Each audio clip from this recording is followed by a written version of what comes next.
A husbandman was watering a sugarcane field throughout the day. After finishing his task, he saw that not a drop of water had entered the field. All the water had run underground through several big rat holes. Such is the state of the devotee who worships God secretly, cherishing ambitions and worldly desires in his heart.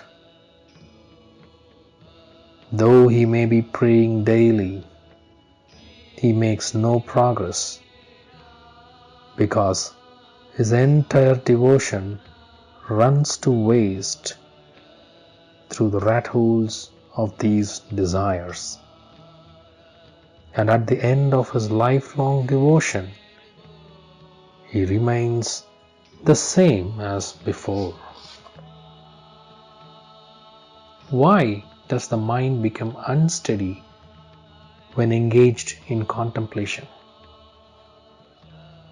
The fly sits at times on the sweetmeats kept exposed for sale in the shop.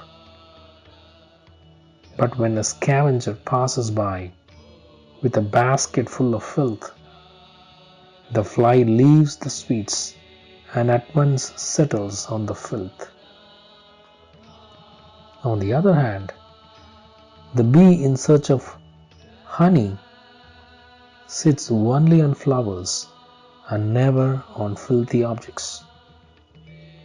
Worldly men, like flies, get occasionally a momentary taste of the sweetness of divine love.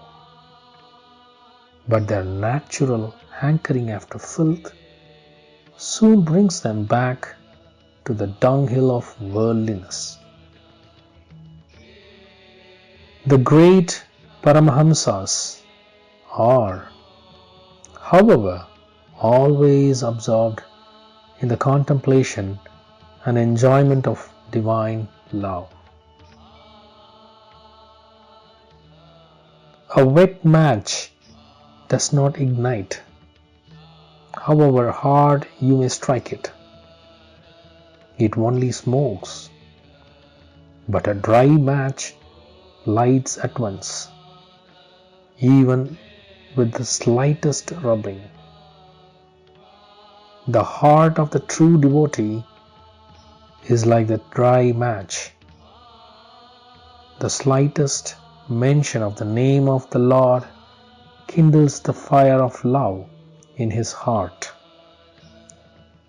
while the mind of the worldly man, soaked in lust and attachment for wealth, resists all warmth like the moistened match. Though God may be preached to him several times, the fire of divine love can never be kindled in him. The soiled mirror never reflects the rays of the sun.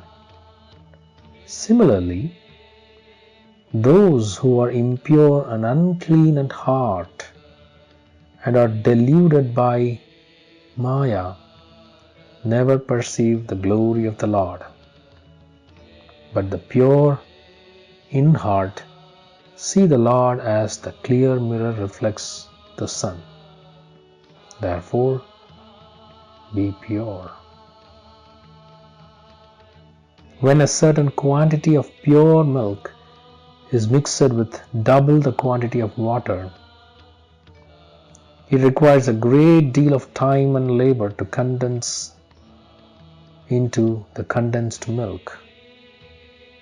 The mind of a worldly man is largely diluted with the filthy water of evil and impure thoughts, and he has to work long and hard to purify it and give it the proper strength and consistency of a truly pious heart. Why is it that worldly men do not give up everything to find God? Can an actor coming on the stage, throw off his mask at once? Let worldly men play out their part, and in time they will throw off their false appearance. The soul that is wholly world-bound is like the worm that lives forever in filth, and dies there and has no idea of anything better. The soul whose worldliness is of lesser intensity is however like the fly that sits now on filth and now on sugar. The free soul alone is like the bee that always drinks honey and tastes nothing else. The worldly man is like the alligator. As the body of the alligator is not pervious to the strokes of any weapon, and as it cannot be put to death except by striking at the belly, so no matter how much good advice you give to the worldly man, and no matter how much self-disgust you arouse in him, he will never realize the situation fully unless you wean him from the objects of his attachment. Worldly men will not act up to your advice if you ask them to renounce everything and devote themselves to the lotus feet of the Lord. Hence, after much deliberation as to how to attract such souls, Gaur and Nitai hit upon a plan of alluring them and said, "Come, take the name of the Lord, and you will have a nice soup of fish and the caress of a young damsel." These two items tempted many to join them and take the name of the Lord. They came to have a little taste of the nectar of the holy name. They understood the hidden meaning of Nithai's teaching. The soup of the fish is nothing but the streams of tears they shed in love of God.